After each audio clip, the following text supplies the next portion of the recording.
Son las 6 de la mañana. Llega la hora de la verdad. Para pensar y analizar las noticias de Colombia y el mundo. La hora de la verdad.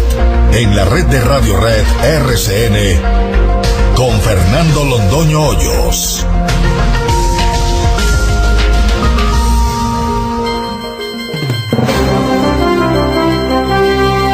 Muy buenos días, son las 6 de la mañana de este martes 9 de mayo de 2017. Esta es la hora de la verdad y estos temas y asuntos que trataremos en la grata compañía de ustedes durante las próximas horas. La sublimación percusiente. Esa es una institución que se hizo famoso desde el principio de Peter. Yo acepto agradecido, humildemente agradecido, la distinción que me ha hecho el Centro Democrático y el presidente Uribe, y no entro en debate de ninguna naturaleza. Insistimos muy respetuosamente y casi con angustia en la necesidad de un programa único del Centro Democrático, con un candidato que esté obligado a respetarlo. No hay partido que resista 5, 6 o 7 programas distintos, porque la gente entonces no sabe dónde está parada. Y entonces se apunta a un programa y el candidato es otro, y entonces ¿qué le pasó? ¿Se quedó sin programa? No puede ser. Esto no puede ser. Insistimos en el tema que propusimos en la convención pasada del Centro Democrático. Insistimos en ello, insistimos en todo lo que dijimos y no tenemos de qué retractarnos. Venezuela sigue con su tragedia a cuestas. Parece que el Papa intervino otra vez en favor de Maduro. Sigue la cosa de la constituyente, a la gente le echan gases en la calle cuando no la matan. Y mientras tanto, los venezolanos tienen hambre, los niños se mueren literalmente. Ayer vi una entrega especial sobre niños que se mueren por falta de atención médica, y por eso nos confirmamos en que lo de Venezuela es un genocidio. ¿Qué triunfó en Francia?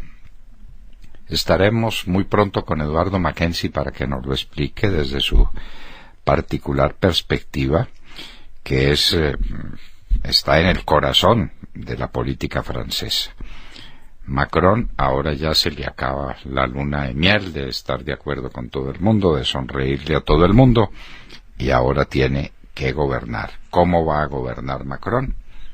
Hay una enorme expectativa sobre el particular, empezando por la selección de su gabinete, que ya dará algunas señales claras del camino que tomará ese gobierno. Conversaciones con el ELN a la vista para el 16 de mayo, es decir, mientras más bombas ponen, mientras más destruyen el medio ambiente en Colombia, como en el Carmen Norte de Santander. De esas imágenes no volvimos a saber nada, porque hay que callar para ambientar las conversaciones con estos salvajes que tienen secuestrados a 8 personas en el Chocó. Guerra por el narcotráfico, por los cultivos, por las rutas para el Océano Pacífico. Y esa es la guerra. Nos estamos engañando y estamos hablando de una guerra ideológica y de no sé qué cosas y de que la nueva Colombia, eso es paja. Este es un problema de cocaína, donde están involucradas unas fortunas de unas dimensiones sencillamente colosales. Ayer dijo el fiscal general de la Nación que se iba a ocupar en serio de la fortuna de las FARC. Y sobre eso se viene hablando hace rato, y en al oído les vamos a contar o les vamos a recordar que ya se capturó toda una organización, el Departamento del Tesoro de los Estados Unidos, la Oficina de Control de Activos Extranjeros, tiene un cuadro muy bien hecho sobre las FARC-EP y sobre sus fortunas. Pero el tema en Colombia es el tema de la cocaína.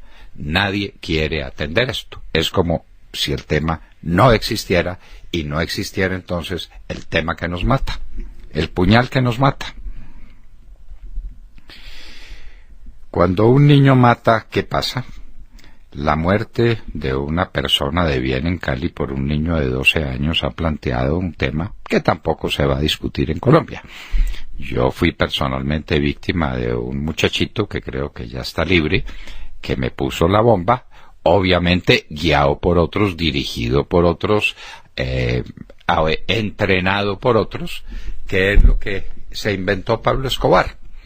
La fórmula es vieja: conseguir niños que delincan porque no son imputables. La inimputabilidad es una figura de la que tendremos que hablar porque hay gente que no la conoce suficientemente y no tiene por qué conocerla. Es la base, el sustrato sobre el cual se puede edificar un juicio de reproche a título de culpa o a título de dolo. Quien no es imputable, pues simplemente no es persona a la que se le pueda decir que es culpable o que actuó dolosamente. Tal es el caso del loco, tal es el caso de ciertas personas por razones distintas, y los niños, los menores. Entonces, ¿qué pasa cuando delinquen? Dice el general Uzcategui que demostrará su inocencia ante la JEP. Al general Uzcategui no le han contado, tal vez, quiénes van a ser los que compongan la JEP y cómo esto simplemente es una estratagema para humillar a los militares colombianos, obligándolos a una confesión. Sin confesión no hay JEP, señor general Uzcategui. Si usted va a decir que es inocente, pues no le van a recibir su declaración, porque no tiene nada que hacer la JEP.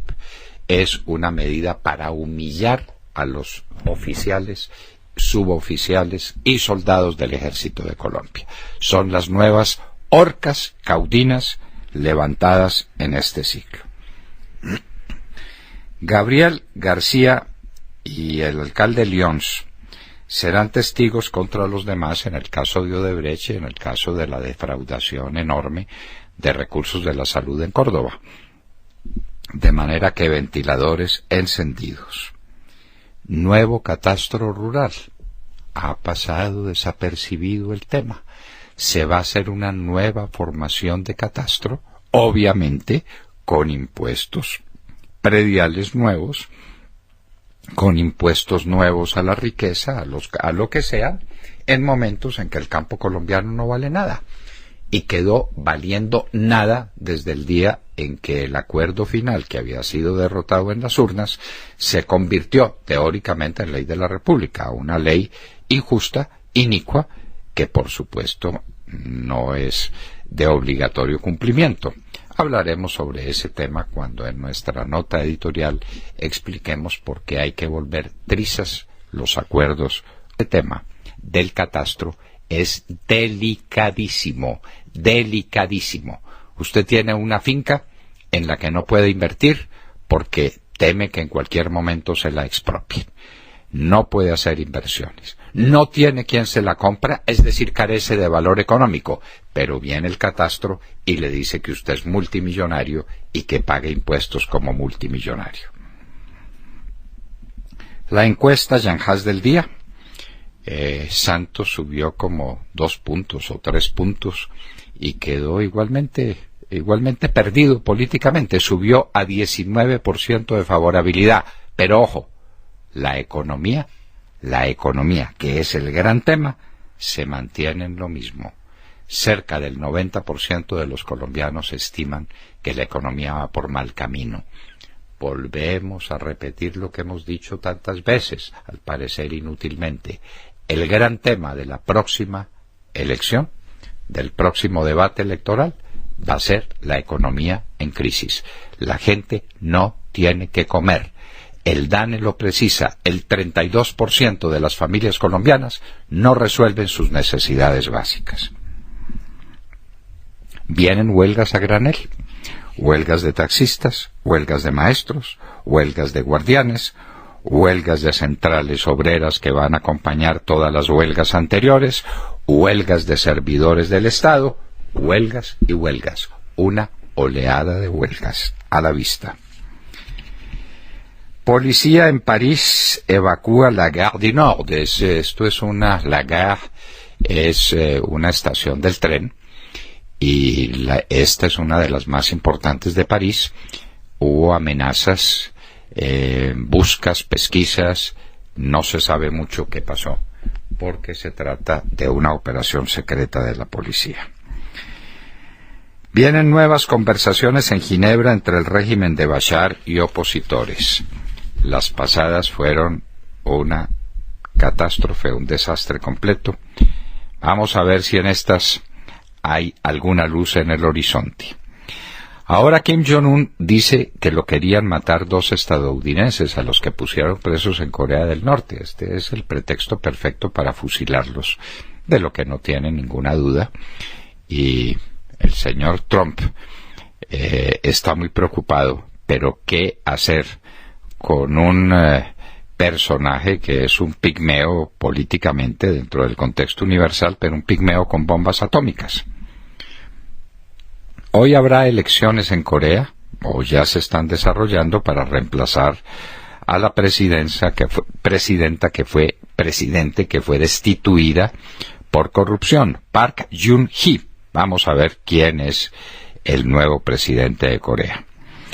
La Corte Penal Internacional iniciará investigación por tráfico de migrantes en Libia. Algo demorada, nos parece, ¿no? Y Trump y Macron se reunirán en la cumbre de OTAN a finales de este mes en Ginebra. Y en Hoy en la Historia recordaremos a un personaje del que hablamos mucho aquí en La Hora de la Verdad, don José Ortega y Gasset, porque nació en un día como hoy, en el año de 1883. De todo esto y de mucho más hablaremos con ustedes en las próximas horas en La Hora de la Verdad. Los invitamos a que nos sigan desde nuestra señal en Internet, en Wonder Radio y Tuning, escribiendo La Hora de la Verdad. Allí encuentran audio de la más alta calidad. Lo mismo a que nos sintonicen en los diales 710 AM en Medellín, 1200 AM en Cali, 970 AM en Bogotá y en Radio Sabana de Sincelejo, 1370 AM. Recuerden que estamos minuto a minuto en Twitter y redes sociales con los temas y las noticias que son de su interés. Y un saludo muy especial a todos los oyentes que nos siguen por Internet desde diferentes puntos de Colombia y del mundo. Recuerden que a través de nuestra página de Internet nos pueden escuchar en vivo y en diferido y nos pueden hacer llegar todas sus opiniones a través del chat. En esta dirección www.lahoradelaverdad.com.co. Bienvenidos. Son las 6:15 de la mañana. RCN, La Hora de la Verdad, con Fernando Londoño Hoyos y su equipo periodístico.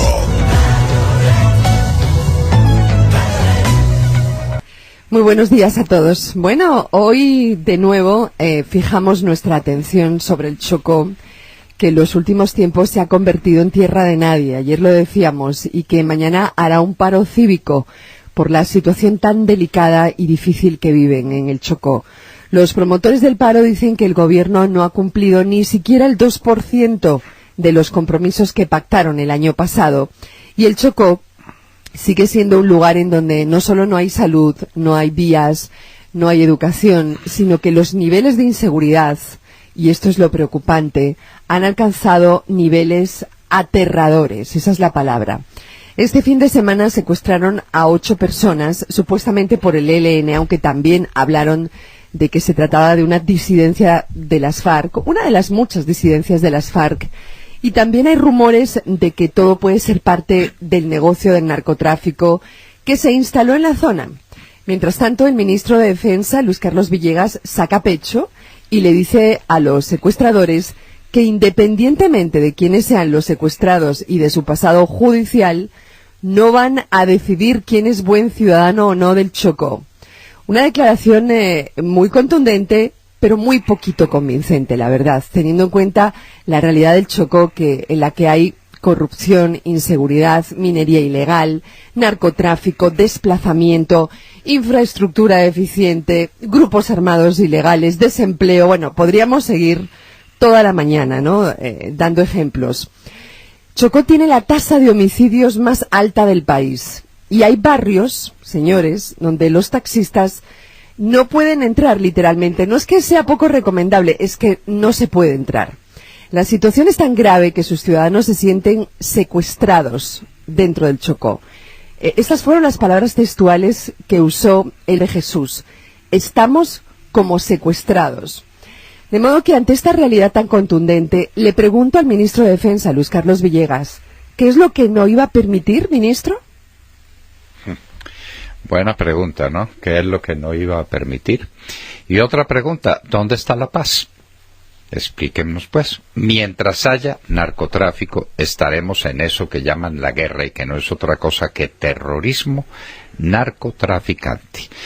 Y desde luego a eso se le suma, usted lo dijo muy bien, la minería ilegal, que es otra tragedia nacional que el gobierno no ha sabido combatir y que nadie sabe combatir y que se tomó el país y que está destruyendo los ríos y que está destruyendo las selvas de Colombia. El ecocidio que se está cometiendo en Colombia es impiedoso y de unas proporciones gigantescas.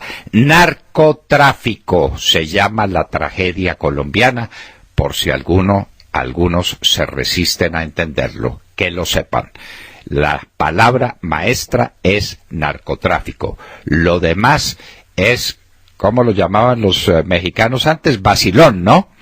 Vacilón, qué rico vacilón. Vacilón, bueno, qué rico vacilón. Muy bien, es puro vacilón. Narcotráfico es el nombre del juego. William Calderón. Doctor Londoño, buenos días Colombia, gracias por invitarnos a sus hogares y a sus vehículos. Son las 6:21 de la mañana. El gremio de taxistas del país, la Federación Colombiana de Trabajadores de la Educación FECODE, el IMPEC y sus 40 sindicatos, un sector de trabajadores oficiales y las centrales obreras se proponen paralizar el país, más de lo que está. Los trabajadores de la educación señalaron que cesarán labores de manera indefinida a partir del jueves 11 de mayo, fecha en la que saldrán a la calle a marchar. O sea, pasado mañana, pues siempre les dicen que no hay dinero para sus reiteradas solicitudes, que incluyen el aumento de salario, el pago de nómina de algunos maestros, cambios en la infraestructura educativa de colegios, inversión en la salud. Por su parte, los taxistas de Colombia, Cotarcol, Corporación de Taxistas de Colombia, programó la jornada de protesta en contra de Uber y el mototaxismo, poniendo en riesgo 1.400.000 empleos, insistiendo que continúa funcionando pese a que no está permitido en Colombia y que está afectando severamente sus ingresos en una competencia desleal. También está listo para el 11 de mayo, después del 10 de mayo, ¿no? ¿Usted me entiende, doctor? El paro nacional del IMPEC. Ay, doctor Londoño, ¿cómo recordar? Es decir, el mismo jueves.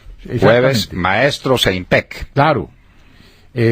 Ahora que hablamos... Y mañana taxistas. Y ahora que hablamos del IMPEC, ¿cómo recordamos al general Ricardo Cifuentes, cuando con usted vieron la verdadera revolución carcelaria? Y también se anuncia que un sector de empleados oficiales salen a la calle a reclamar sus derechos, en las promesas del espurio sátrapa bolivariano, alias comandante Santiago, que vienen desde los inicios de sus administraciones. Todas estas huelgas tienen el visto bueno de las centrales obreras. Como dice nuestro amigo Santiago José, prosperidad para todos. No se le olvide que también hay una reclamación de servidores públicos. Y aunque no haya reclamación, le quiero preguntar, William, sí, señor. ¿Ya le pagaron el aumento de sueldo del año? Muy poquitico, pero al fin, ¿alguna cosita que le sirve mucho a policías y soldados? Pues le quiero contar que no. Y ya cursa en el Congreso de la República un proyecto para poderle dar la mano a nuestros policías. Pero ¿y qué proyecto se necesita para que el gobierno cumpla? No, es que el gobierno no cumple nada.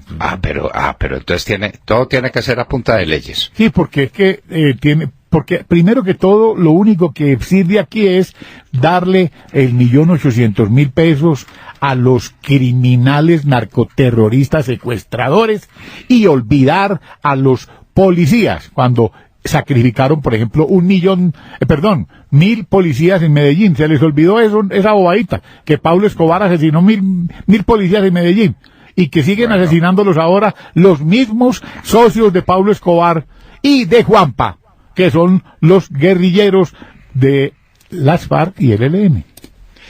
Y los 2 millones de pesos que le iban a dar de entrada a cada uno de los guerrilleros que se fueran a las zonas de tolerancia. ¿Cómo le parece? 2 millones por 7.000. 7 por 2, 14, ¿no? Bueno, entonces para eso sí aparece la plata. Pero vamos a tener una oleada de paros. Y a la policía y al ejército no le pagan el aumento de su sueldito. Un 5, un 6% me parece que decretaron. Habría que mirar exactamente. Dicen ustedes muy poca cosa. Para muchos puede ser la diferencia entre comer completo y no comer completo.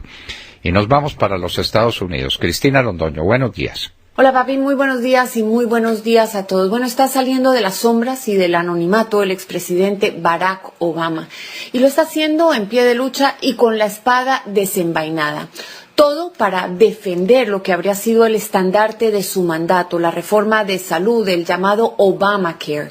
Y aunque no mencionó directamente al presidente Trump por nombre propio, sí le mandó un claro mensaje. Y lo hizo desde un evento en que fue galardonado con el Courage Award o el premio al coraje. Obama le dice a Trump: requiere más valor luchar por los vulnerables y los enfermos que por los poderosos e influyentes. Una opinión con la que estarían de acuerdo millones de estadounidenses que consideran que el plan de salud que aprobaron los republicanos de la Cámara de Representantes va demasiado lejos, que es deficiente y hasta cruel porque no garantiza la cobertura médica para los pacientes con condiciones preexistentes. Esta es la furia que miles han ido a reuniones con sus congresistas locales y los han abucheado e insultado, especialmente o claramente a los que votaron a favor de este plan de salud. Aseguran que es peor esa medicina que la misma enfermedad, refiriéndose a las deficiencias que las tiene el plan de salud del presidente Obama. Ahora ya sabemos que hay organizaciones que quieren castigar en las elecciones del 2018 a los republicanos que votaron a favor de ese plan de la Cámara de Representantes. Entre ellos está el congresista Carlos Curbelo de la Florida, que tuvo que salir a justificar la razón por la que había votado a favor del plan, asegurando que fue para darle una oportunidad a la legislación a que vaya al Senado, donde tendrá que ser mejorada aún más. Esas fueron sus palabras. Sin embargo, en el Senado pues hay más reglas, los republicanos son más moderados y claramente están haciendo mayores cálculos políticos, pues ellos dijeron que no van a mejorar esa propuesta, sino que van a redactar su propio proyecto y advierten que se van a tomar su tiempo. Pero ahora tenemos que hablar de inmigración, porque se empieza a sentir miedo en los campos de Estados Unidos, en donde hay millones de indocumentados, pero hasta ahora se habían sentido protegidos. Inmigración no había llegado hasta allá. Sin embargo, todo cambió tras una redada, dicen activistas, en campos remotos de Pensilvania. Agentes de inmigración llegaron a hacer un operativo a unos campos de cosecha de champiñones. Un trabajador de esos cultivos le dijo a la empresa Telemundo que los agentes llegaron con lista en mano, pero que no habían encontrado a los indocumentados que supuestamente estaban buscando.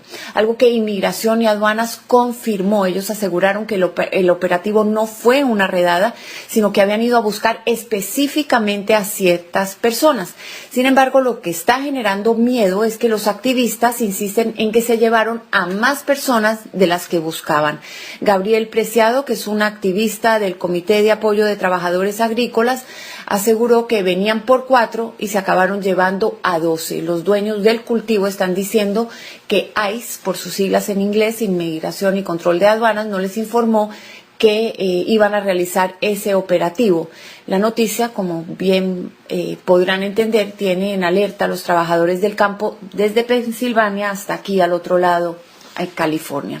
Y finalmente les tengo que hablar de Texas, porque se está volviendo en uno de los estados más inhóspitos para los indocumentados de este país. El gobernador Greg Abbott, el republicano Greg Abbott, firmó el domingo por la noche y vía Facebook Live, transmitiendo el evento por Facebook, la ley SB 4, que prohíbe las llamadas ciudades santuario, que son las ciudades que protegen a los inmigrantes.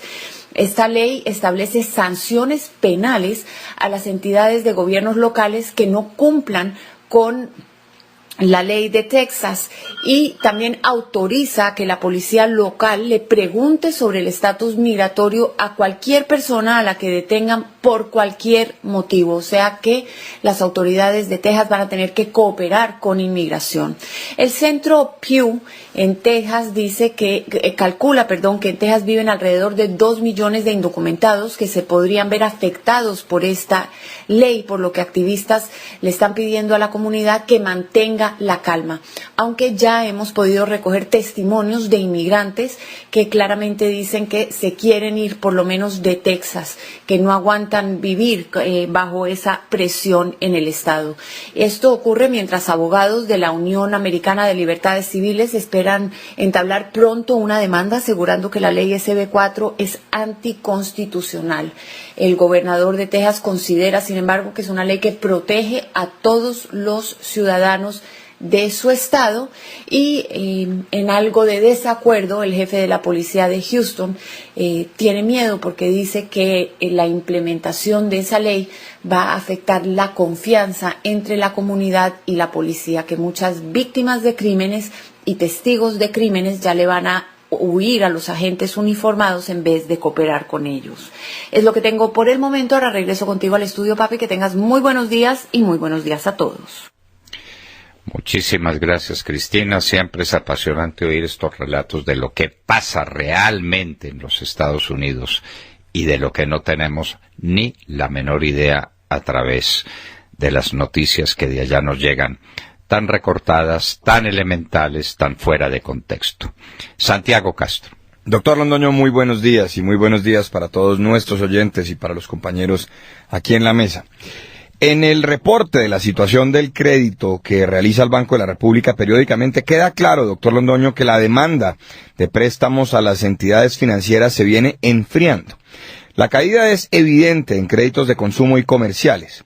Por un lado, esto se debe a la poca confianza que hay en los consumidores, pero por otro, a las restricciones que están poniendo los bancos en aras de evitar que su cartera vencida siga al alza. No en vano, el presidente de la República, en entrevista con un medio de comunicación el día de ayer, sugirió que la tasa de intervención podría bajar hasta 5,5%, es decir, 50 puntos básicos más de lo que han pedido los gremios. Ayer informamos aquí en la Hora de la Verdad que la inflación cayó solamente 3 puntos en el último mes, por lo cual una propuesta así pues tiene que analizarse con mucha calma. En entrevista con el diario El Espectador, doctor Londoño, Santiago Ángel Urdinola, presidente de la Asociación Colombiana de Minería, insistió en que habían previsto que la certeza jurídica iba a afectar las inversiones en el sector y que muchas empresas dejarían congelados sus proyectos. Indicó que la inversión extranjera directa se había mantenido en $2.500 millones al año en el sector, pero en 2016 estuvo prácticamente en cero. Advierte también que las consultas populares tienen que reglamentarse cuanto antes, pues son un mecanismo de participación ciudadana, pero no de ordenamiento territorial, como algunos pretenden. Si esto no se logra pronto, doctor Londoño, importantísimos proyectos en minería, hidrocarburos y energía eléctrica se van a ver seriamente afectados. Y por otra parte, Rubén Darío Lizarralde, exministro de Agricultura del gobierno Santos, sugiere en una muy interesante columna que publica hoy el diario La República que vamos de nuevo hacia una economía cerrada. Dice Lizarralde que a la inversión extranjera la estamos desestimulando y le estamos cerrando las puertas. Además, los escasos recursos del Estado, más los apoyos ofrecidos por los gobiernos de la Comunidad Económica Europea, más los que se discuten en el Congreso de los Estados Unidos, no garantizan el cumplimiento de los acuerdos firmados por el gobierno con la guerrilla de las FARC. Doctor Londoño, vamos muy bien. Prosperidad para todos. Prosperidad para todos, una situación económica gravísima, que desemboca en el hecho más doloroso, porque pues todas estas cifras y todos estos hechos parecen lejanos del ciudadano común. Esto se convierte en restricción que tiene la gente para resolver sus necesidades básicas, insatisfacciones elementales y desoladoras. El 32% de las familias colombianas no tienen satisfechas sus necesidades básicas. Pongámoslo en palabras menos discretas. Tienen hambre. Esa es la realidad del país. Entonces, que salga Santos a decir cuando le dé la gana que la economía va muy bien, la gente siente que va muy mal, Santiago, y por eso en la encuesta Yanhas de esta semana, usted ve que otra vez el 90% de los encuestados dicen que la economía va mal. Entonces, es que por más que uno busque indicadores, doctor Londoño, porque uno en aras de la objetividad, y como usted nos ha enseñado, revisa, pero ¿qué hacemos? Los datos son los datos, y son datos del gobierno, no son datos que nos inventemos acá, como dijo usted el sábado. Las cifras son las oficiales. Los hechos son tosudos. Bueno, Vanessa Araujo. Buenos días, doctor. Buenos días a mis compañeros de la mesa y a nuestros queridos oyentes. La semana pasada, Nicolás Maduro convocó a una Asamblea Nacional Constituyente en Venezuela, afirmó que esta es la salida y la forma para que se logre una negociación. Sin embargo, el intento de despistar a la opinión pública y de ganar líderes de la oposición que se quieran subir al bus de la dictadura no le ha funcionado muy bien. Las principales figuras de la Mesa de la Unidad siguen en la oposición y han rechazado la invitación del tirano venezolano a ser parte de una constituyente que lo único que conseguirá es instaurar en Venezuela de una vez por todas una dictadura al estilo de Cuba. Nicolás Maduro quiere librarse de las elecciones porque sabe que las perderá y quiere también escaparse de un referendo revocatorio. Entonces se ha enfocado en distraer con la idea de una constituyente. El tirano venezolano ha dicho ya que serán 500 constituyentes y que 250 deben venir del pueblo. Es decir, ya reconoció abiertamente que la mitad de los constituyentistas, como los llama él, serán militantes chavistas. Pero además ayer anunció que hay que hacer una constituyente militar. Es decir, a los 250 chavistas se le van a sumar un número hasta ahora desconocido de militares puestos por Maduro. Esto desde luego está muy bien pensado. De las dictaduras normalmente se sale con un golpe militar. El gobierno de Maduro lo sabe y por eso no ha cesado de comprar a los militares venezolanos. Mientras tanto, mientras que Maduro da sus descarados discursos y declaraciones e intenta comprar a los líderes de la MUD, la sociedad civil venezolana sigue en las calles, sigue poniendo en riesgo su vida y enfrentándose a un régimen despiadado. Esta semana el diputado oficialista Pedro Carreño dio una primicia. Un plan para armar y entrenar a los miembros del PSV, el Partido Socialista de Venezuela. La tiranía de Nicolás Maduro está armando a los venezolanos afiliados al chavismo. Carreño ha hablado abiertamente, por ejemplo, de entrenamientos en campos de tiro. Mientras tanto, la gente de bien, la sociedad civil, intenta recuperar su libertad con las manos, con las uñas, arriesgando su vida. Lilian Tintori, quien este domingo por fin pudo ver a su esposo Leopoldo López, llevó a los venezolanos un mensaje del preso político. López dijo, refiriéndose al pueblo venezolano: resistan ustedes en las calles mientras yo sigo resistiendo acá. Y en eso están los venezolanos, resistiendo al socialismo. Resistiendo al socialismo que produce, como en todas partes, miseria. No produce otra cosa distinta. Bueno, Vanessa, la situación de Venezuela es crítica y esa seguirá siendo noticia mientras Venezuela no vuelva a la normalidad democrática. Democracia, libertad para los venezolanos es todo lo que pedimos, es todo lo que ellos piden. De Mar Corto. Doctor Fernando, compañeros de la mesa, oyentes de la Hora de la Verdad, muy buenos días. Nuevamente, las FARC y el gobierno del presidente Juan Manuel Santos entran en las muy acostumbradas contradicciones sobre los asuntos de la implementación del acuerdo que fue rechazado por Colombia el 2 de octubre y que el gobierno Santos, con el patrocinio del Congreso y la presión de las FARC, impuso a la nación. El tema de hoy es el desarme de las FARC, que se tituló como la dejación de armas, pues el debate se centra en que no cumplieron con el primer término, que era el día D+150 en el mes de abril, y ahora dicen que no van a cumplir tampoco con la fecha final de la entrega de esas armas, que es el día D+180, que se cumple este 1 de junio. Pues siempre hay una excusa para no dejar las armas. Ahora el pretexto es el siguiente, que son 949 las caletas que tienen escondidas las FARC. Esto lo dijo Carlos Antonio Lozada, quien también corrigió a su jefe, alias Timochenko, que había dicho que eran solamente 900. Habrá que ver realmente cuántas son, que seguramente son el doble o el triple de las que están diciendo que tienen escondidas. Y eso es el motivo suficiente para que sea imposible entregar las armas en 25 días, que es lo que falta para que se acabe el mes. Y no tendrán la manera, la ONU, de poder llevar esta cantidad de armamento y explosivos a los 26 contenedores que están ubicados en las zonas veredales.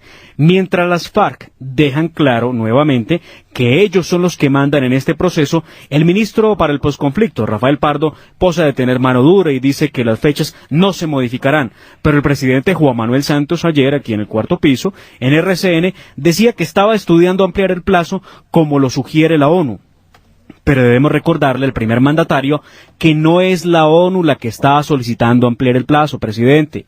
Son las FARC las que están ordenando que se les dé más tiempo. Por lo menos, dicen las FARC, 3 meses más para poder entregar las armas.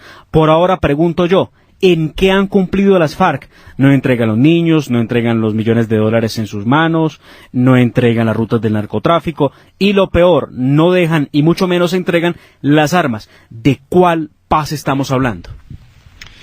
Ni los secuestrados, ¿no? Ni los secuestrados desaparecidos no entregan uno solo.